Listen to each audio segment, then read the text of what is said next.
Kumusta guys at mga katendera? For today's video, ayan, samahan niyo po ako at ako'y magluluto na naman. At yan nga po, ako nga po ay nagigisa na ng karne ng baboy. Dahil nga po may tira pa akong kaunting karne ng baboy sa rep, ay di yan ginayat ko at akin na hong pinakuluan. Then yan po, pinamantika ko na po siya. Yan huy akin lang i-golden brown at nang medyo may manti-mantika ho kaunti, paggigisahan natin ang ating sibuyas at bawang.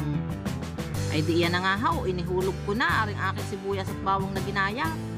At syempre, ay di atin naman hong golden brown din ho. Iyon ay kainaman na pagkakang aray.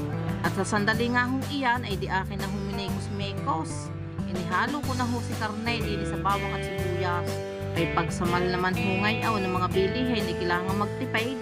At yan na nga po, ako nga po ay bumili din ng patula at yan, akin na pong ginayat at akin pong inihalo na sa aking ginisang karne. Lumalim naman ang pag-voice over na rin katindera para naman nagbabasa ng nobela. Kayo gahoy nakain na rin gulay na aray patula.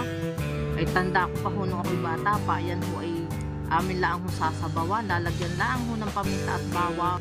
Pagkatapos may binanging hawot, ay siya ayos na ang kain. Wow! Ay ngayon ay talagang hindi na ho nakakatikim noon at lagi ng dimantika. Ay di yan na nga ho, nilagyan ko na nga ho ng mga pampalasang sangkap tulad ng asin, betchin, paminta. At minekos-mekos ko na ho iyan. Kaya naman ho iyan ang naisipang kong lutuin. Ako naman ho minakita din sa aking katabing gulayan. Sabi ko, kakanda ho ng patula. Ay mura naman ho ang kilaw. Ay di ako'y bumili ho ng 3 piraso nga ho iyan. At ginayat ko nga ho ng gayang maninipes. At yun nga, may nakatira nga ho akong karne ng baboy sa rep. Ay di akin nga hong inihalo diyan. At nang kumain din ho ang aking 2 anak. At yan na nga ho, nilagyan ko nga ho ng sabaw.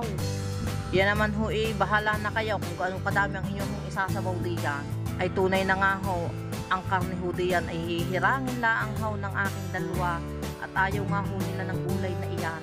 Hindi ko nga ho alam dito sa aking 2 at napakaarte sa gulay, talagang piling-pilay kung anong kakainin nila. Ay kung iyan ho ay puro laang gulay at saka ho yung aking lalagay na miswa, ay inako po ay tunay namang hindi ho kakain, hahanap pa sila ng ibang ulam. At sa pagkakataon nga ho iyan ay di kumukulo na nga ho ang aking iyang gulay na iyan. Ano kaya't nawawala na ako sa aking pag-voice over. At syempre nagbudbud din naman ho ako ng kaunting ginisa mix. At yan na nga ho, isinunod ko na ang talagang pampasarap diyan ang miswa. Bali ho iyan ay 4 na balot ang aking binili na tig-5 piso. Ay talaga namang sulit na ho iyan. Talagang napakasarap ho na yan pang ulam. Lalo na ho sa kagaya namay.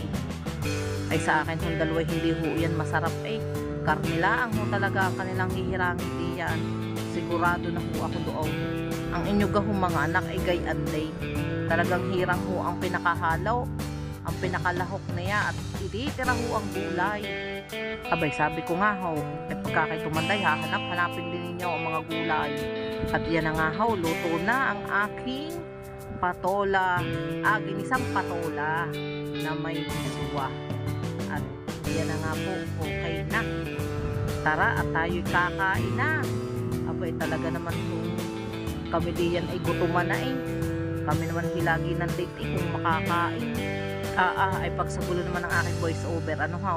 Ay iyan na nga ho ang final at talaga yan ang iniintay ko.